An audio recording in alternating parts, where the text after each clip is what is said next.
wait, that's not. Is this sharing properly? I don't have multiple screens, apologies. Alright, so my talk today is about the big scary of networking. And essentially, to break it down simply, it is just taking one big dive and then it gets easier after that. So, you may be asking yourself, hey, it's just talking about talking to people, right? And you're not wrong. It is talking about people, but it does go beyond just talking to people because you have to keep up with those connections. You have to like do a lot of extra things to ensure those connections stay put. And there's just a lot into it that I feel like intimidates a lot of people. So they don't do it until it's like almost too late. Um, so I am here to inform you about the process of it. All right. So let's jump into it. Oh, my thing likes to double click. All right. So there's just essentially like two ways to go about it. So first you have the in-person events, which are like conventions, workshops, stuff like that. There's also meetups. You can also just put together like a lunch and go take people out to lunch or like a cafe. So those are a few examples of in person. Now, other examples of online is building an online community, build a Discord, build an Instagram, talk to people on LinkedIn, interact with people online.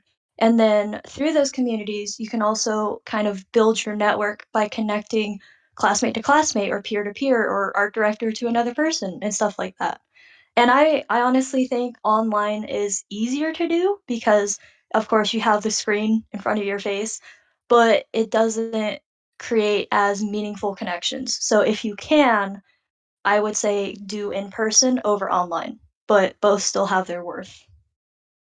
So you might hear networking and your brain might go, "Oh boy, internal panic time." Don't do that. Let's start looking at getting your foot in that first door, all right? In order to do that, we're going to take a look at my interactions with Tim Kaminsky. So, for anyone who doesn't know who Tim Kaminsky is, he's an art director at Wonderstorm. He's worked on The Dragon Prince. He's also worked at Kiz Studios. He's also known for his freelance concept artwork, which he's done for Ready at Dawn Studios, Velon, Playful, and he's done just a lot of stuff. He is all over the board. So, you might be asking me, gee, how did you and Tim Kaminsky meet?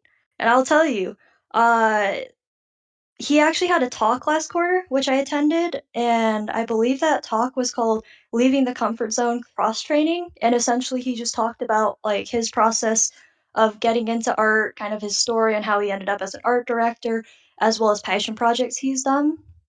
So, the first step of getting your foot in the door the best way is to attend something they're doing. Afterwards, follow up on that connection. I cannot tell you how many times I haven't done that. It is so worth it. Go and do it. Um, you can, most of them will say connect with me on these platforms. So if they have a preferred platform, I'd recommend doing that platform. So, for example, Tim Kaminsky said you can connect with me on LinkedIn and you can also connect with me on like TikTok and Twitter and Instagram, but he's most active on Instagram and LinkedIn. So, those are the two I reached out to him on. So, anytime you send a LinkedIn request, unless it's like a classmate, always add a message. So I told him, "Thank you for your wonderful talk. It was really informative to hear about your journey, seeing like how you got there." And he replied, "You're so welcome. Glad it was useful." And we connected on LinkedIn.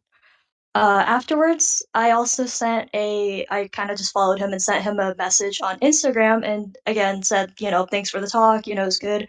And he also replied to that.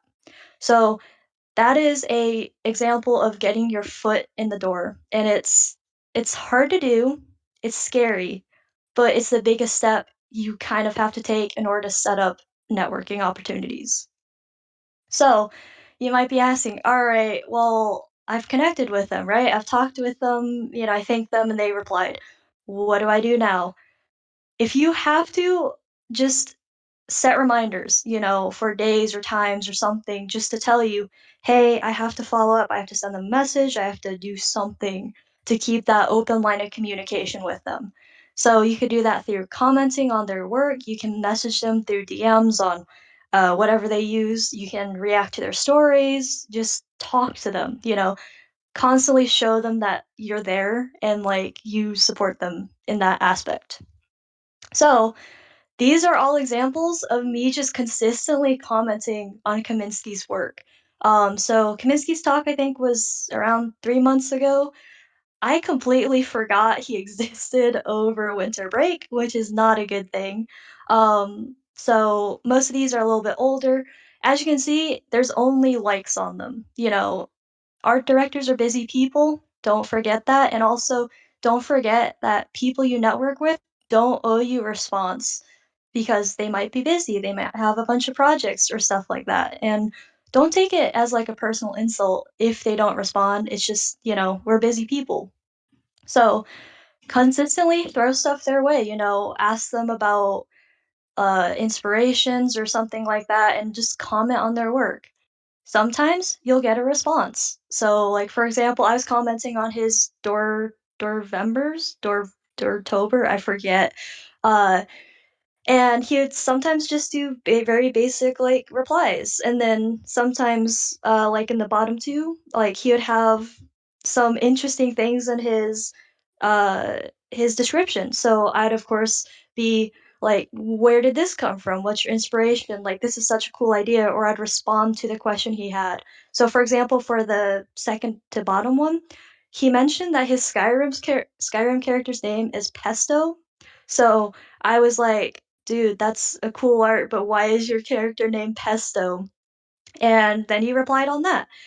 For the sword one, down below that one, he in his description said, "How is everyone's week?" And he was excited to sleep for the weekend.